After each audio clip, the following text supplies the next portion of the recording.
प्यारे बच्चों, good morning. ये कक्षा 10 की ऑनलाइन क्लास है और मैं आपको हिंदी पढ़ा रहा हूँ। इसमें मैं आपको ये सूरदास के पद का तीसरा पद्यांश है। इससे पहले मैं आपको 2 पद्यांश पढ़ा चुका हूँ और ये तीसरा पद्यांश आज मैं पढ़ाऊँगा, जिसमें आपको इस पद्यांश की संदर्भ एवं प्रसंग सहित व्याख्या बताऊँगा तथा इसके काव्य सौंदर्य भी बताऊँगा। आप लोग ध्यान से सुनिएगा और अच्छी तरह से आप समझ जाएंगे। इसके बाद एग्ज़ाम में लिखना आपके लिए बहुत ही आसान होगा। देखिए, इसमें सबसे पहले क्या लिखना होता है, संदर्भ लिखना होता है। तो संदर्भ जैसा कि मैंने पहले ही आपको बताया हुआ है, उसी तरह से इसमें भी संदर्भ लिखा जाएगा। इसके संदर्भ अलग नहीं है, वैसे ही है जैसे हम लोग पिछला संदर्भ लिखे थे। तो सबसे पहली हेडिंग डालेंगे संदर्भ, जिसमें हम लिखेंगे कि प्रस्तुत पद हमारी पाठ्य पुस्तक के काव्यखंड के पद शीर्षक से लिया गया है। यह सूरदास द्वारा रचित सूरसागर महाकाव्य से लिया गया है। उसके बाद में हम इसका दूसरी हेडिंग डालेंगे इसमें, और उसमें लिखेंगे प्रसंग। प्रसंग हेडिंग, प्रसंग आपको बताए हैं कि जो पद्यांश दिया जाता है तो इसके सारांश में क्या है उसको 1-2 लाइन में बता दिया जाता है और वही उसका प्रसंग होता है।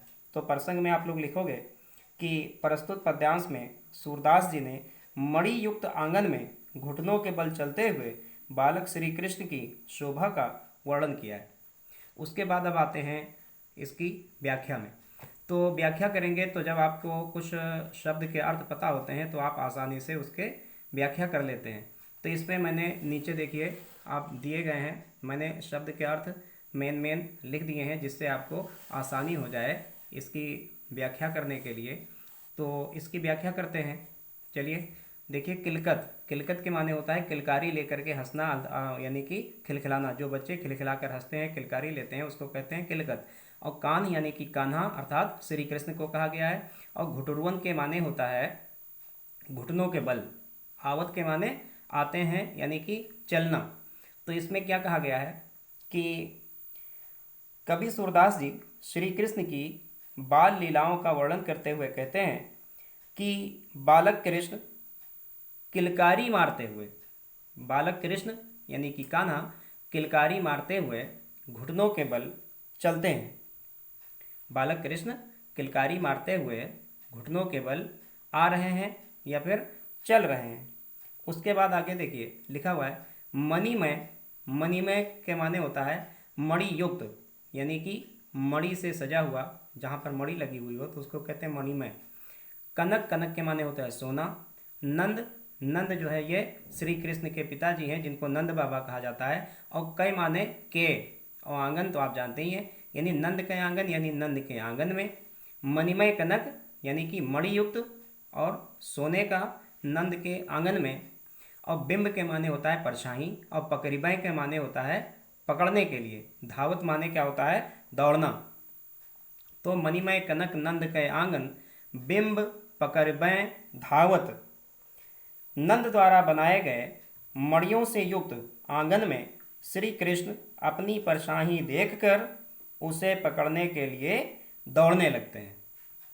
कबहू निरख हरि आपू छाह को। कबहू माने कभी कभी, निरख माने होता है निहार कर, देख कर। हरि यानी कि कृष्ण जी, आपो माने खुद, खुद की।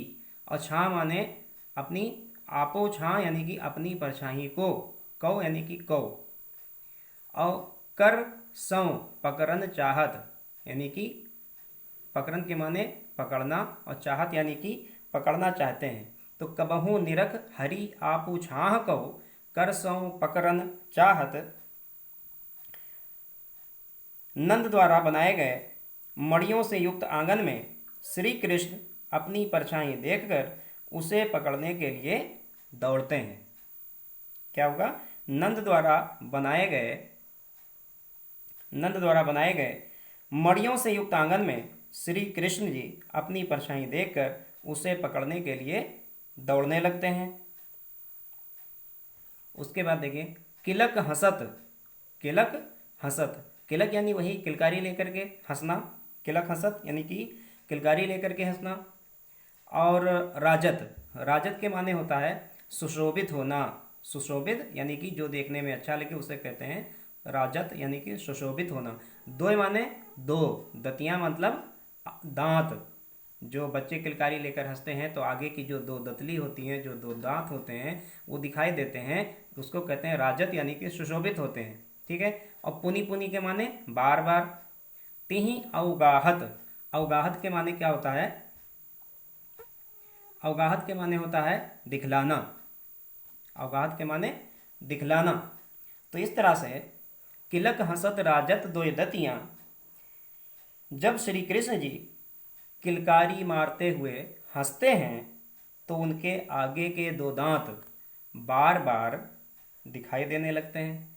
जब श्री कृष्ण जी किलकारी मार करके हंसते हैं तो उनके आगे के दो दांत बार बार दिखाई देने लगते हैं, जो बहुत ही सुंदर लगते हैं, यानी कि अत्यंत सुशोभित हो रहे हैं। कनक भूमि पर कर पग छाया, कनक के माने सोना, भूमि माने पृथ्वी, यानी कि पृथ्वी रूपी सोने का फर्श। कनक भूमि यानी कि पृथ्वी रूपी सोने का फर्श। पर कर यानी कि हाथ, पग माने पांव यानी हाथ पांव, छाया यानी कि पृथ्वी रूपी सोने के फर्श पर हाथ पांव की छाया यानी कि परछाई।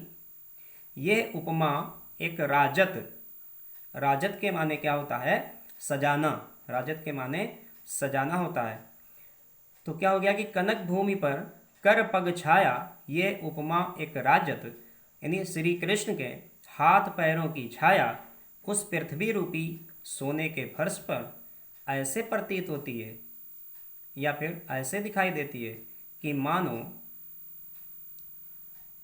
करी करी प्रतिपद प्रतिमनि वसुधा, वसुधा यानी कि पृथ्वी, और प्रतिमनि के माने प्रत्येक मणि, प्रतिपद यानी हाथ पैरों की परछाइयाँ, तो करी करी प्रतिपद प्रतिमनि वसुधा कमल बैठ की साजत। यहाँ से लेंगे इसको, कनक भूमि पर कर पग छाया, यह उपमा एक राजत, करी करी प्रतिपद प्रतिमनि वसुधा कमल बैठ की साजत।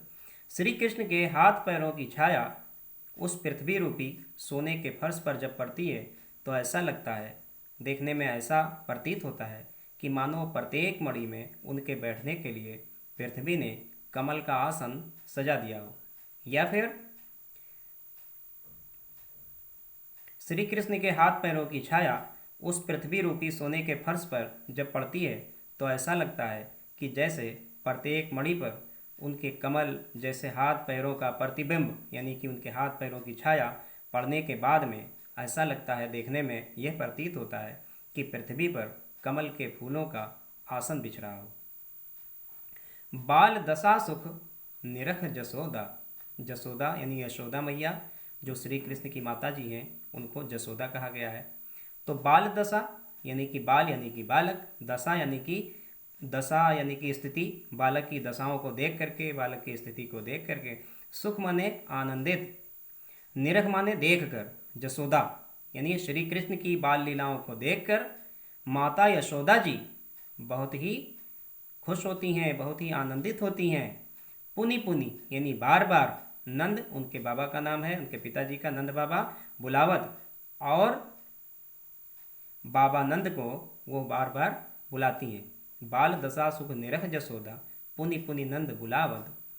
बालक श्री कृष्ण की दशा को देखकर या उनकी लीलाओं को देखकर माता जशोदा बहुत ही आनंदित होती हैं, बहुत ही खुश होती हैं, और बार बार नंद बाबा को बुलाने के लिए, मतलब बार बार नंद बाबा को वहाँ पर बुलाती हैं। अचरा तरलय, सॉरी दिख नहीं रहा था हमको, हमने ध्यान नहीं दिया था, हम मोबाइल में नहीं देख रहे थे, कॉपी में ही देख रहे थे, इसलिए बाल अचरात, हाँ इसको देख लें फिर से एक बार कि बाल दशा सुख निरख जसोदा, बालक की दशा को देख करके, बाल लीलाओं को देख करके माता यशोदा जी बहुत ही आनंदित होती हैं। और पुनि पुनि नंद बुलावत, और वो बार बार नंद बाबा को वहाँ पर बुलाती हैं। फिर अचरा तरलय ढांकी, अचरा माने आंचल, तर माने नीचे, और ढांक माने ढाँप कर, बंद करके, उसके बाद में माता यशोदा जी अपने आंचल के नीचे बालक श्री कृष्ण को, जो सूरदास के प्रभु हैं, ढांक लेती हैं और कौ दूध पियावत, और फिर उनको दूध पिलाने लगती हैं। एक बार पूरा आप फिर से देख लीजिए कि किलकत कान घुटरुवन आवत, कवि सूरदास जी श्री कृष्ण की बाल लीलाओं का वर्णन करते हुए कहते हैं कि बालक कृष्ण किलकारी मारते हुए घुटनों के बल चल रहे हैं। मनमय कनक नंद कय आंगन, बिंब पकड़ बय धावत। नंद द्वारा बनाए गए मड़ियों से युक्त आंगन में श्री कृष्ण अपनी परछाई देख करके उसे पकड़ने के लिए दौड़ते हैं। किलक हसत राजत दोय दतियां, कबहू निरग हरि आपु छाह को, करसों पकड़न चाहत। कभी तो अपनी परछाई देखकर हंसने लगते हैं और कभी उसे पकड़ना चाहते हैं। किलक हसत राजत दोय दतियां, पुनि पुनि तिहि अवगाहत। जब श्री कृष्ण जी किलकारी मारते हुए हंसते हैं तो उनके आगे के दो दांत बार बार दिखाई देने लगते हैं, जो अत्यंत ही खूब सुंदर दिख रहे हैं, सुशोभित हो रहे हैं।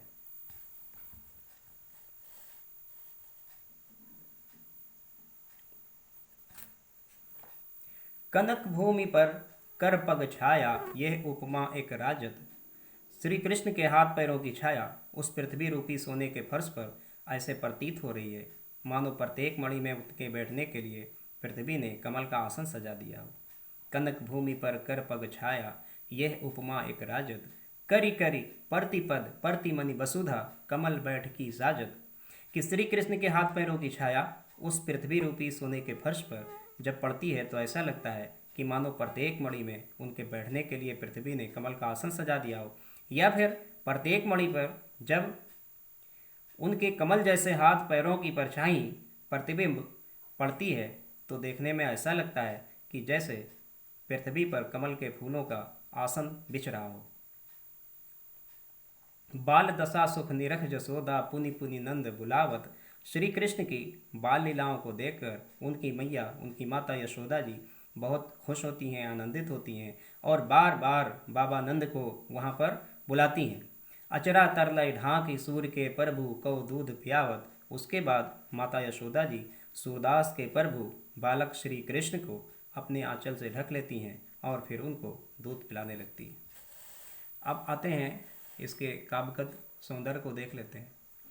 काव्यगत सौंदर्य में आपको हमेशा बताया है कि इस तरह से हेडिंग डालेंगे, उसके बाद में भाषा लिखेंगे। तो देखिए जितने भी सूरदास के पद हैं सब में आपको बताया है कि भाषा लिख करके उसमें आपको ब्रज भाषा लिखनी है, शैली उसके बाद डालनी है। जितने भी सूरदास के पद हैं उसमें सब में आपको शैली मुक्तक ही लिखनी है। उसके बाद में रस की बात करते हैं। तो देखिए रस इसमें जो है वो है वात्सल्य रस। वात्सल्य रस क्या होता है? वैसे सूरदास को वात्सल्य रस का सम्राट कहा जाता है क्योंकि वात्सल्य रस को जो है वो इन्होंने ही बनाया है, इन्होंने ही, और किसी के यहाँ वात्सल्य रस आमतौर पर नहीं मिलता। वात्सल्य रस ये होता है कि जब कोई माता पिता या खाली माता पिता में से कोई एक अपने बच्चे को देखते हैं और उनको अपने बच्चे के प्रति उनके मन में प्यार जो उमड़ता है तो उसका वर्णन जो होता है तो उसमें वात्सल्य रस होता है। उसके बाद अलंकार देखेंगे हम इसमें। अलंकार देखिए, इसमें 3 अलंकार इसमें आए हैं। एक तो है अनुप्रास अलंकार, दूसरा है पुनरुक्ति प्रकाश अलंकार और तीसरा है उपमा अलंकार। जिसमें से आपको अनुप्रास अलंकार और पुनरुक्ति प्रकाश अलंकार मैं आपको बता चुका हूँ, फिर भी दोहरा देता हूँ कि अनुप्रास अलंकार क्या होता है कि जहाँ पर कोई वर्ण या कोई अक्षर एक से अधिक बार आता है वहाँ पर अनुप्रास अलंकार होता है। तो यहाँ पर किलकत कान में देखिए का अक्षर की आवृत्ति हुई है। यहाँ पर भी का है, यहाँ पर भी का है और यहाँ पर भी का है, यानी कि इसमें किलकत कान में का अक्षर एक से अधिक बार आया है, इसलिए यहाँ पर अनुप्रास अलंकार है। साथ में देखेंगे तो प्रतिपद प्रतिमनि, यहाँ पर देखिए प्रतिपद और प्रतिमनि में पा अक्षर ता अक्षर एक से अधिक बार आया है, इसलिए यहाँ पर भी अनुप्रास अलंकार है। पुनरुक्ति प्रकाश अलंकार क्या होता है? जहाँ पर कोई शब्द दोहराया जाता है वहाँ पर पुनरुक्ति प्रकाश अलंकार होता है। तो यहाँ पर करी करी और पुनि पुनि, देखिए यहाँ पर करी शब्द को दोहराया गया है और यहाँ पर पुनि शब्द को दोहराया गया है, इसलिए यहाँ पर पुनरुक्ति प्रकाश अलंकार है। उसके बाद में आते हैं तीसरा अलंकार जो है उपमा अलंकार। उपमा अलंकार क्या होता है? उपमा अलंकार जहाँ पर उपमेय में उपमान का वर्णन किया जाए, अर्थात जहाँ पर किसी एक चीज को दूसरे की तरह बताया जाए तो वहाँ पर उपमा अलंकार होता है। तो यहाँ पर देखेंगे कि कनक भूमि, कनक माने सोना होता है और भूमि के माने क्या होता है? भूमि तो आप जानते ही हैं ज़मीन होता है। तो कनक भूमि यानी कि अर्थात स्वर्ण रूपी फर्श, कनक भूमि यानी कि स्वर्ण रूपी फर्श। तो भूमि यानी कि फर्श को कनक के समान बताया गया है, यानी कि स्वर्ण के का रूप दे दिया गया, स्वर्ण रूपी बताया गया है। तो जहाँ पर किसी एक चीज़ को दूसरे के समान बताया जाए वहाँ उपमा अलंकार होता है। तो यहाँ पर भूमि अर्थात जो पृथ्वी की फर्श है, भूमि है, यानी कि वो फर्श उसको कहा गया है। तो यहाँ पर उसको, उसकी भूमि को अर्थात फर्श को स्वर्ण का रूप दे दिया गया है, इसलिए यहाँ पर उपमा अलंकार है। साथ में लिखा हुआ है कि कमल बैठकी। तो यहाँ पर कमल बैठकी यानी कि जो बैठक है वो कमल के समान है, और जब कोई एक चीज़ को दूसरे की चीज़ की तरह बताया जाता है तो वहाँ पर उपमा अलंकार होता है। तो इस तरह से कनक भूमि और कमल बैठकी में उपमा अलंकार है। ठीक है। तो बच्चों, मुझे लगता है कि आप लोग इसको अच्छी तरह से समझ गए होंगे, और फिर भी अगर आपको कोई समझने में दिक्कत हो तो आप इसको क्या कर सकते हैं, हमसे पूछ सकते हैं। अपनी जो भी आपको दिक्कत हो वो आप दिक्कत हमसे शेयर कर सकते हैं। और अगर आपको ये वीडियो पसंद आई हो तो आप इस चैनल को सब्सक्राइब करिए और घंटी वाले बटन को दबा दीजिए। धन्यवाद।